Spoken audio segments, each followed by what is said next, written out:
All right, now let's get some analysis. We're joined via Zoom by legal analyst Reitumetse Phiri. Mr. Phiri, thank you so much for your time this afternoon.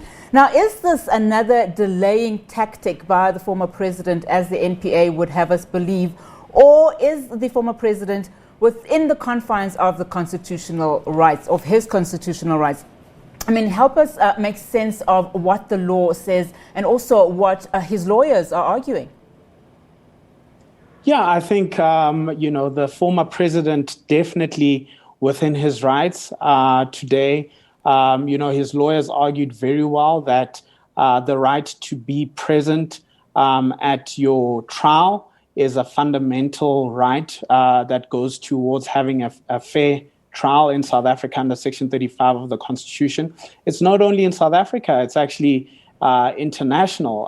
In almost every jurisdiction, an accused should be present for his trial unless there are exceptional circumstances which justify him not being present.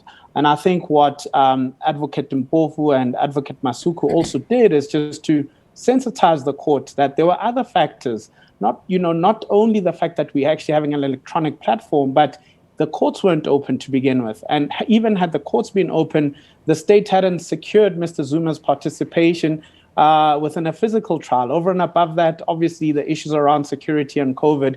And I think, good reasons to request a postponement in this instance, especially because they actually hadn't consulted with their client in view of the recent political climate in the country. And I mean, one of the points that they also raised is that because of the unrest, they haven't really consulted with their client, in the run-up to this particular trial.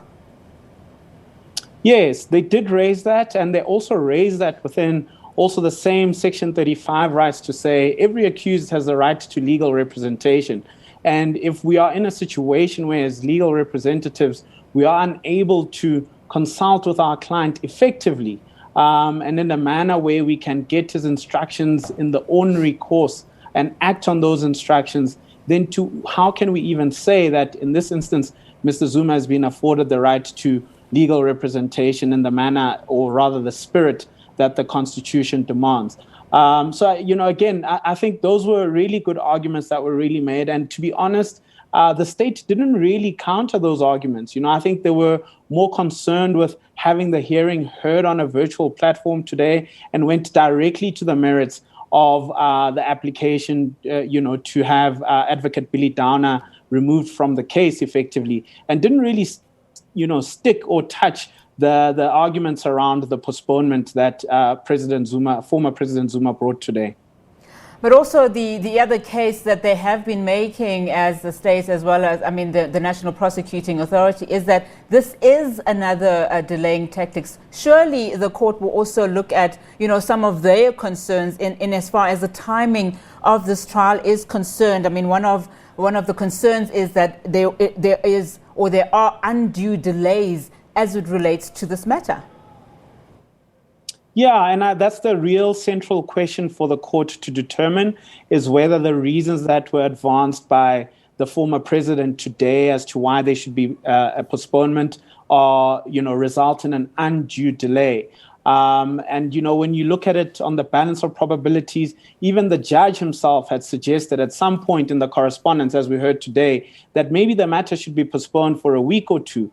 And what former President Zuma actually did was to jump onto the judge's suggestion and say, we actually agree that, postponing the matter for a week or two or three, as we heard Advocate Masuku at the end say, will not result in an undue delay, specifically because we've been in this fight for 15 years, as Advocate Masuku says. So what's 3 weeks in the greater scheme of 15 years? Now, taking that into consideration in terms of, just the waiting period for the postponement, what's the likely outcome that we'll see or hear from the Pietermaritzburg High Court tomorrow? Based on arguments today, I would be surprised if the judge does not grant some form of a postponement when we come back to court tomorrow. I think, President Zuma made his case, or former President Zuma made his case very well through his advocates. And as I said, I don't believe that Advocate Trengrove really met the state's case for a postponement. He was arguing literally the case we're going to hear when we return from the postponement, but didn't really argue around, the question of postponement today. So my sense is that former President Zuma may have done just about enough to merit us waiting another week or two before this trial gets away in earnest. Are you in any way surprised that somewhat, just moving away from the legal proceedings, but just outside of court, that in any way that this allowance of him to appear physically would pose some form of security threat? I mean, we understand there was a lot of security presence outside of the proceedings just today, even though it was heard virtually.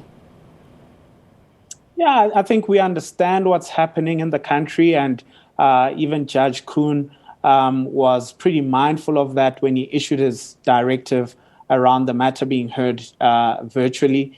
And I think, when Mr. Zuma does eventually appear in court in physical presence, I think we're definitely going to have some sort of a plan from the police and law enforcement to ensure that the court precinct is as secure as possible in case there are any potential flare-ups, related to former President Zuma.